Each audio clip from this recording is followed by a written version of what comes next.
fans, hello. This is Standup Memories. I'm Jackie, the joke man Martling. Sounds weird to say that.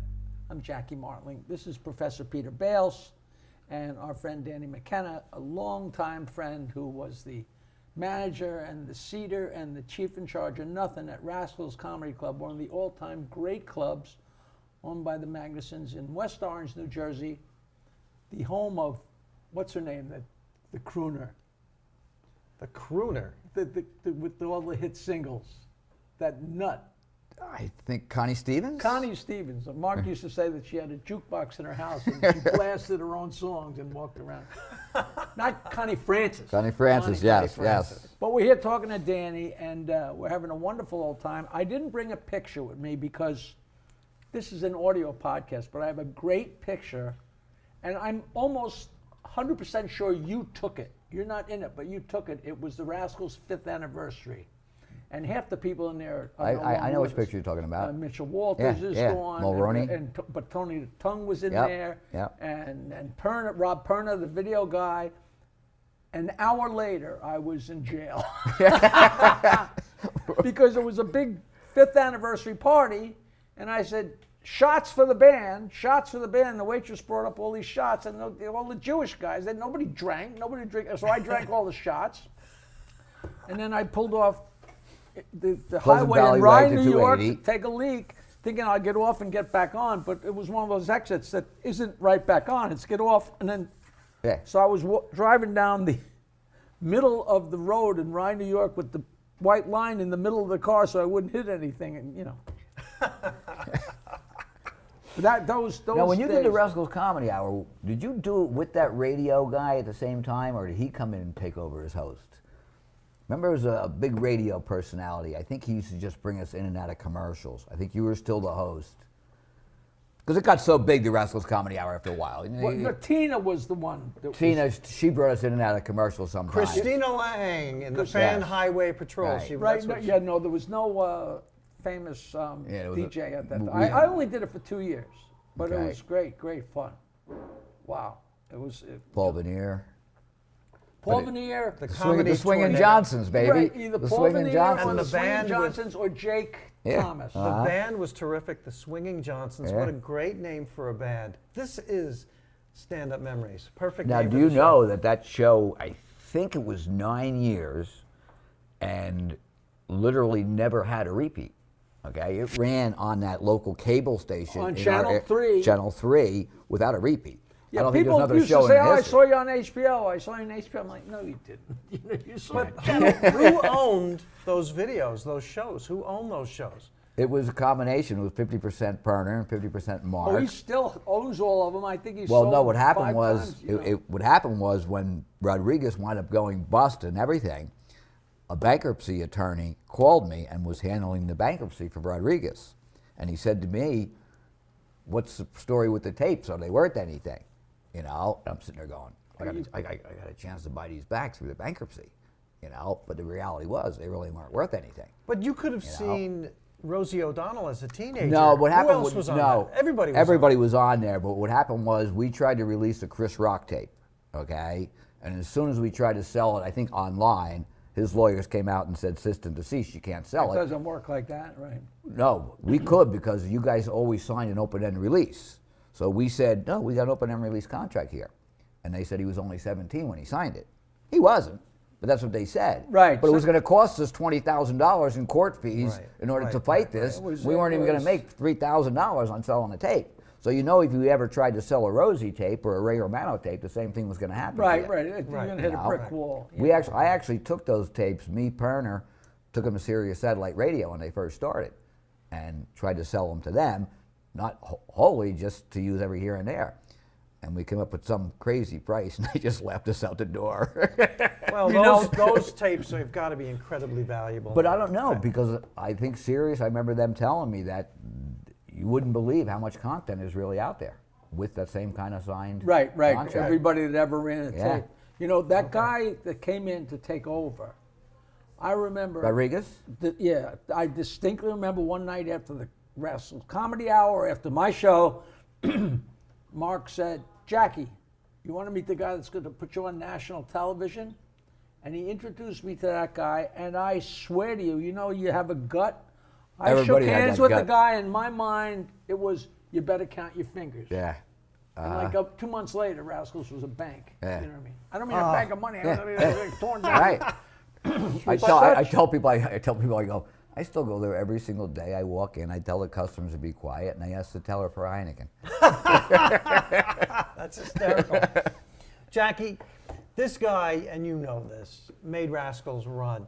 You were so nice, beyond nice, to certain Not road. necessarily, Well, but, you you helped know. road comics get through the day sometimes, get through the show. Oh, yeah. Because, let me just say a name to you. Legendary, extremely funny road comic John Fox. How did you handle him? How did you get him on stage for a show? He was never really that drunk prior to a show or anything. Okay. I did see him ruin one show one time for being too drunk on the airplane. But He it drank the whole way. was an exception as opposed to a rule. Correct. But still, I stopped him from drinking before any show. He was not allowed to have a drink. He said, I need a shot and a beer before I go up. He goes, that's all I'll take. I says, I'll entitle you to that. But the whole entire staff and out the whole building knew he was not allowed to have a drink because he tried to go everywhere to get one. So he'd come running up to me all the time, go, come on, I'm on, man. I need my shot and beer. I need my shot and beer. And I'd go like this. I go, no, you're not getting it yet. Right? Such a So one time we go up to the bar outside, and he's like, come on, give me my drink. The bartender's looking at me going, can I give him his drink? And I'm going like this. You can give it to him now. And then one time I'm in the office and he's begging me, come on. He goes, I go ahead and have your drink. He goes, the bartenders won't give it to me unless he's out there to say it. So I signed a piece of paper that says to the bartenders, give John You Bob gave him the a hall drink. pass. I gave him a hall pass. You know what he did? He went to the copy machine. He went, went to the copy machine and he copied it like 10 times, and now he had them in his pocket and went up to anybody. Oh, with that's this. incredible. But Jackie's right. You know, 99.9% of the time, everything's working great. But I mean, when it goes wrong, it really goes wrong. You know what happened to me one? Tony, there was a guy. He was he Messina's partner? Tony. Tony worked for Messina. Tony Right. Camacho? Yeah. Tony You Camacho. called him Tony the Tongue before. We should explain. It was a guy. He had a tongue that amazing. looked like a This is huge amazing. piece of hamburger. And It's a cow tongue. Tony Camacho, and he was. Yeah. He worked for Messina. I thought maybe they weren't. No, he worked Messina. for him. But he was covering Rascals, or for whatever reason he was there, and I'll never forget this because I was on stage, and I was really picking on the people. They must have been heckling me a little, and I was picking on the people. Like Rascals had banquet tables, and right in front of me was a banquet table with all these people, and I'm harassing them, and breaking chops, and busting balls, and all of a sudden my fake tooth flew out of my mouth and landed right on the table in front of them between these. And all they had to do was go, you jerk, and go like that. I would have been screwed. And I just like kind of look at them and just took the tooth and put it back in. I didn't know what to do. And Tony comes up on stage and he turns me around. He's got crazy glue. I'm like, I'm not putting crazy glue. What are you, an idiot? That was the fun. You know, my tongue would still be stuck to my You know, it tongue. was funny. Messina was a really nice guy towards me when he left. I mean, now he's out in California. He's got Drew Carey, and he's got Tim Allen. right? And my cousins wanted tickets for Drew Carey in Atlantic City, and he was sold out. And this has been 4 years since I've ever seen or talked to him. So I call his office in California because I want to get tickets for Drew Carey. And the secretary says, hold on. He picks up the phone within 30 seconds. He says, hey, Danny, how you doing? Rascals, 731-1111. The phone number just like this. He goes, what do you need? I said, I need 4 tickets. He goes, I'll call you back in 5 minutes. He calls him back in 5 minutes. Says, tickets are in your name, 4 name. 4 tickets in your name. Great, right? Now, who is Kevin James's agent, manager? Jeff Sussman. Jeff Sussman. Exact opposite. So I'm trying to get tickets for Kevin James in Vegas for just 2 tickets. And I was friends with Sussman when we were working together. And I'm trying to get 2 tickets. He's never even answering the phone call. Secretary says, busy. Sussman was you at the East Side. Correct. So, right. but now he won't even take my call, okay, in California. And I swear to God, I probably tried to call him at least 3 or 4 times, looking for 2 tickets for Christ's sakes. Won't take my call. Finally, I said to the secretary, I went, "Would you tell him Messina answers my calls?" That's hysterical. And he calls me back and couldn't help me. He couldn't help. Couldn't get me 2 tickets. Wow. I was like, what a difference between him and Messina, But backstage. Now, did you have a lot of people calling you for tickets ever? For big gigs that you were going? You know, yes and no, but like I was always in a weird situation. Like very often, I wasn't working local so much. Like when the Stern Show got hot, I wasn't a big comic, but I was a comic on a big show. So I'm working the Chicago Theater, and I'm working the Denver State Theater. So I don't know people there, so I'm not, and people aren't going to call up and say, "Hey, I'm a Stern fan," because the whole audience is Stern fans. And local people don't call. I know I've heard people say Ray Romano will not do a gig on Long Island because the phone calls don't stop. Right. You know, it's not only, can I have free tickets? Can you get me in? It's sold out. You know, like I did a show the other night, and it was a small place, like 150 seats, but it was sold out. And my buddy calls me up and says, "Hey, they're sold out." I said, "Well, why wouldn't you assume that maybe I was going to sell a few tickets and get them a week in advance?" It's like, you don't want to think that your friends say, "Well, I just walk in because there's nobody going to." Well, if it's sold out, there really is no room. Right. People don't understand Yeah, that. the You know what guy I said did, though? the opening act and his friends are all calling. Can you get? You can't say you get out. I need the room. Well, we had when Seinfeld came back as a big star, we had a Monday, Tuesday, and Wednesday night, 2 shows each night. Okay, I bought 20 tickets for all 6 shows and put them in my pocket. I paid cash, bought them because I know people are going to be calling me left and right. So guess who calls me in these tickets? Mark. the owner. The owner. He calls me. He's like, you got any tickets left? I go, yeah, I do, but they're mine. Of course, the legendary story about that is when Johnny Carson walked into a sold-out Catch a Rising Star, and the front man for Catch a Rising Star, Rick Newman, just walked to a ringside seat and took out hundreds of dollars and just, "I need this table. I need this table right away." Get out. Now, do you remember the part where my life was threatened? The guy was going to kill me, all about over you. Wait, Is this the Polish Eagle? Yeah. It was on Stern. It was on Stern for months. And it had a happy ending. Do you know?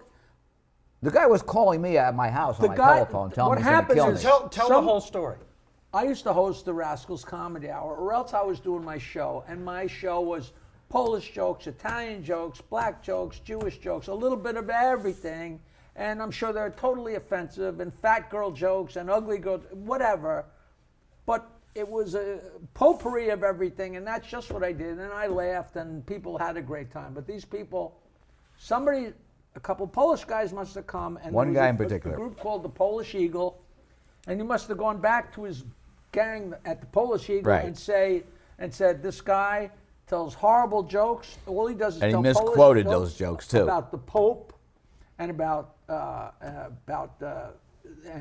crap in the Pope's hat and all this stuff like that." So they had an actual, I guess a newsletter, but it was on mimeograph. Remember when you went to church? It was a flyer that got sent to people's houses. The mimeograph that was like purple and it smelled like alcohol. You could get high from that. Yeah, and it was the Polish Eagle, and it said, "We shut down Joan Rivers. We're going to shut down this Jackie Martling. He's so disgusting and so disparaging." I got about 100 letters sent to me at Rascals saying, we're proud Polish Americans. Could you cancel Jackie's upcoming show? I got a hold of somebody there and said, "Do me a favor, just come to a show. Come to a show and see what you're thinking." Like 5 of them came, or 8 of them No, came. here's the thing, though. This guy was calling me at my house, telling me he's going to kill me. I don't think I was privy to that. He was calling me and actually telling me my address, my car that I drove, the license plate on my car, everything, and tell me he's going to kill me. Okay. And Listen. This is getting all talked about. Go ahead. First, Danny said, "Which comic are you?" Right. No, but this is an audience person. So this guy's telling me he's going to kill me. Okay. And a lot of people were more worried than I was about this. And Howard's talking about it the whole entire time. And Jackie's show was coming up, and they're all saying they're going to protest. They're going to be there and protest. Well, the night of the show, I get there, and one of my cop friends walks up to me and says, "You want my bulletproof vest?" And I'm thinking, Really? Well, I wasn't that scared about this, But these 5 people came in and they watched the show, and at the end of the show, they came up and said, "That was the funniest show we ever saw. You hit on everybody." yeah, but listen to this. This was pure Jackie, and I swear to God, it was fucking brilliant. I don't know if you planned on it or not, but it's been going on for months. Howard's talking about, they all want to protest and not have Jackie, this and that. He's talking about Howard Stern from the Howard Stern radio show. I'm sure people know that, but just in case. So, the night of the show, there was no protest or anything, right?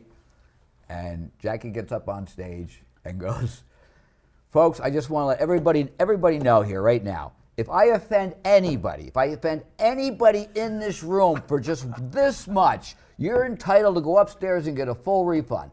Oh shit, the Jews are up there already. Did I say that? That was your opening line. It was fucking perfect. It was absolutely perfect. Well, way to smooth things over.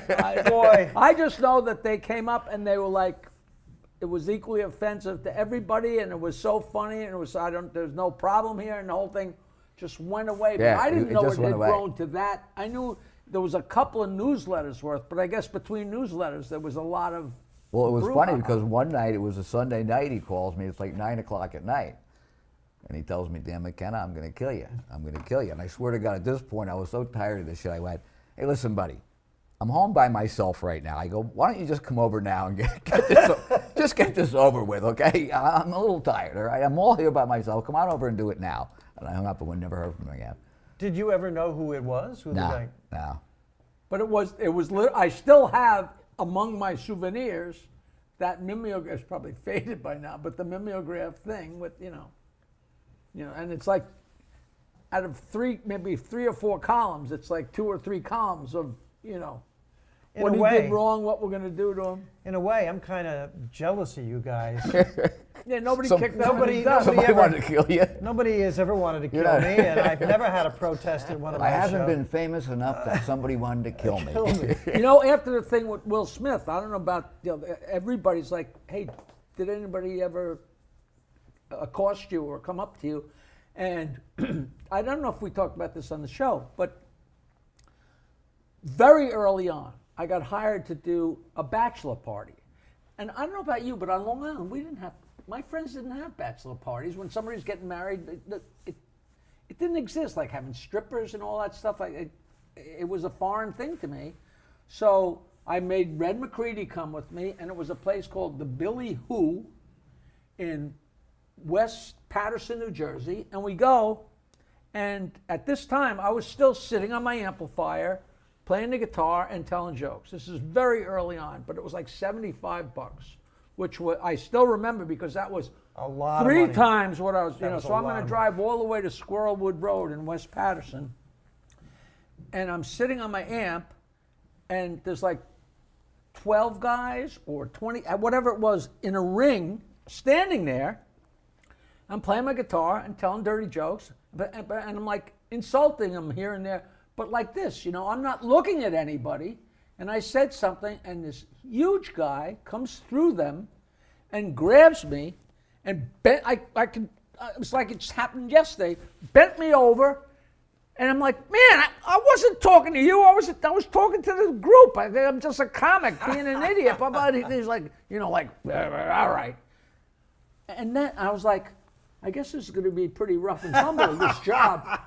Never in 42 years since has anybody ever touched me or even approached me like that. But this is a bachelor party in Jersey. I get done with my few jokes, and the stripper gets up on stage. The stage is this tall. It's at this little bar.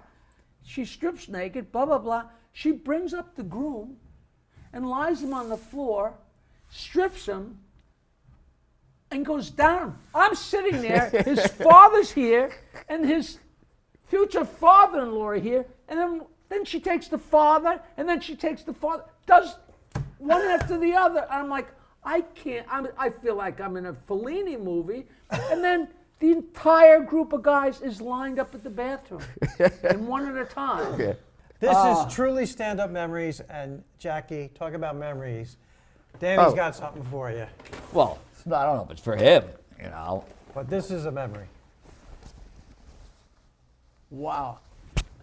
with your name, Jackie. Oh, I gave that to you, right? Well, kind of. You were my man. Tell everybody what that is. I thought I didn't give it to you. Well, I pestered you so much while we were drinking, you finally went, "Here, you motherfucker." Oh, but I'm saying, A K-Rock jacket. Jackie's. from was whatever his- it took to was get his it, name I engraved. did give it to you, Yes. whether I was And coerced. now the funny thing was, you pulled out your magic marker, and on the inside you wrote, "Danny is a fag," before you gave it to me. That was, I hate to admit it, but that probably be worth a lot of money on the stupid eBay. Yeah, maybe not. Back in the day. And there was a button that said on it when you gave it to me, Star Search Reject. Star Search Reject. And I don't know, I know that pin is around someplace. Oh, Danny- that's so fun. Danny, you have been so much fun, and I know we're going to invite you back. This has been so terrific, these stand-up memories. You Jackie? guys, I'm just getting rolling, so we're definitely having Danny back. Oh, we are. Danny, thank you so much, Danny. my McKenna pleasure. from Rascals. I've worked with you two guys more than any two comics put Now, together the there. problem is we're going to go get something to eat, but we can't talk. Save the stories for the show. I'm not sure if I even have time for Save that. Oh, the good. stories for the Yeah. show. I'm not talking about saving Yeah. the money of the hamburger. I just don't, All right. Thank you so much again. Thank you for having me. Jackie the Joke Man Martling right there. Danny McKenna right there. Peter Bales right here. We will see you next time on Stand Up Memories. Right, Jackie? Yes, sir. TikTok.com/@Jackie Martling. I got one of my jokes got 500,000 views. Ask me what that made me. Nothing. Half a But I million feel like views I'm a is still nothing. 16-year-old playing the game. Why, do you have to keep on building that up to even higher, start getting No, paid? that's one joke. Got a 500,000. The show is actually over. They're going to continue. We just and- like Good to say night. goodbye and try and figure out how to ditch Peter. Are you serious? Yes. Hey, a new episode of Stand Up Memories every Wednesday. How exciting is that? Starring me, Peter Bales, and right here, Jackie the Joke Man Martling. Please follow us on social media. Search it out. What is it? Me space? MySpace, Your space? TikTok, Instagram, Facebook. Doodah, doodah.